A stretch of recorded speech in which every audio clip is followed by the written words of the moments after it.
Hello, and welcome to another episode of the Relationship Theory. Here, we take difficult emotions in and we talk them out like they are a regular conversation,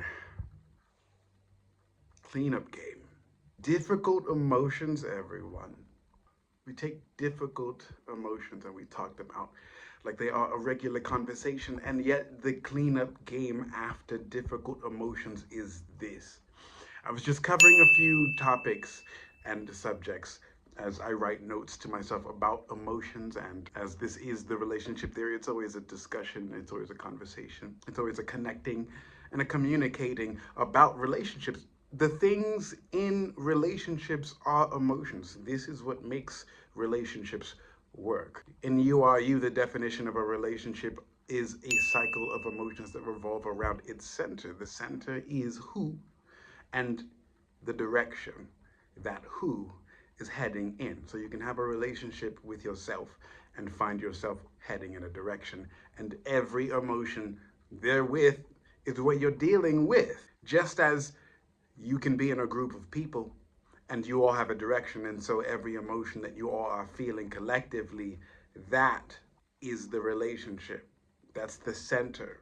And so when it comes to cleanup game, you have to understand that no matter how emotional and conceptual this vlog gets, what we are always doing is reminding ourselves that there is a very grounded concept to our emotions. We do not simply feel things and they land nowhere. That is never what happens. And so let's dive into what happens when your cleanup game is really good. When your cleanup game is really good, what you are doing is making sure that you're not just responsible for your emotions, but you author them up, not order them up. This is an Amazon.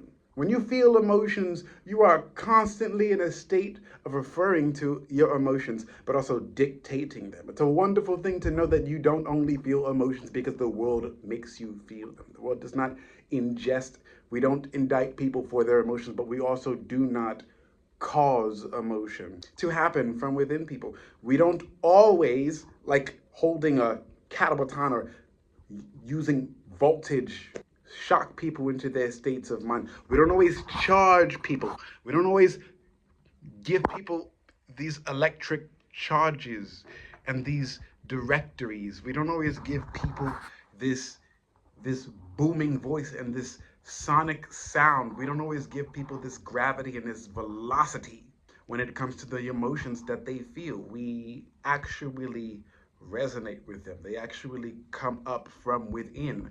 They come from your experiences. It's very minute, of course. It's very radical at first. What we are dealing with when it comes to our emotions is how simple they are and then how complicated they can get when you fuse them with actions, specifically actions that altogether rhyme with reason and desire, but desire more so.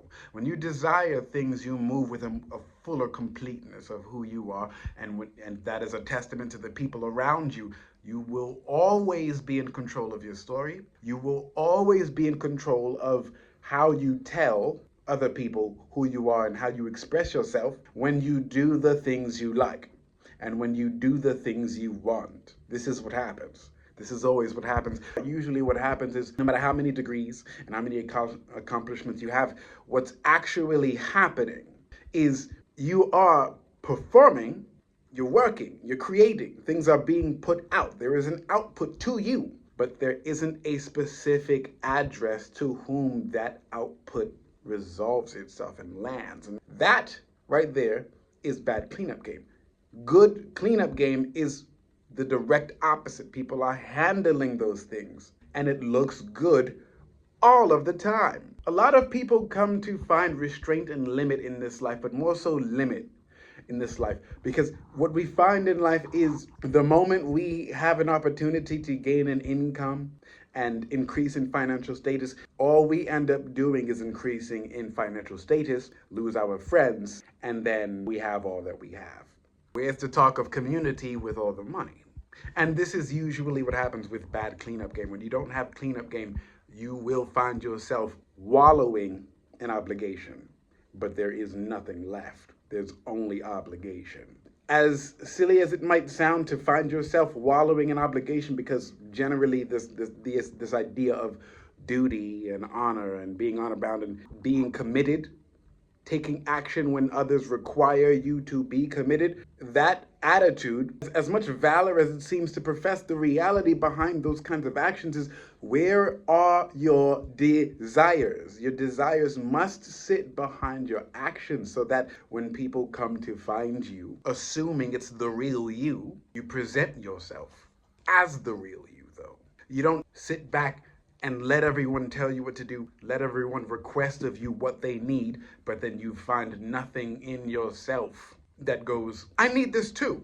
That cleanup game is to find that after you have done everything for other people, you are left with nothing for yourself. Not because you gave and are empty, but because you gave without reciprocation. You didn't even lend to yourself the idea that there was a table in which exchanges occur. And that is bad cleanup game. Usually what people find boring is the cleanup after a party or an event or an occasion where there's trash left all over the floor, people are enjoying themselves, but then you have the cleanup crew, you might have the maidens and the servants and everyone who takes care of all the things that other people don't have an obligation to. Like it's not their responsibility to take care of anything other than to show up. People get paid to take care of other people's messes, yes. Now, what about the emotions that create messes for you and only you? And that is this episode of The Relationship Theory. Enjoy your afternoon.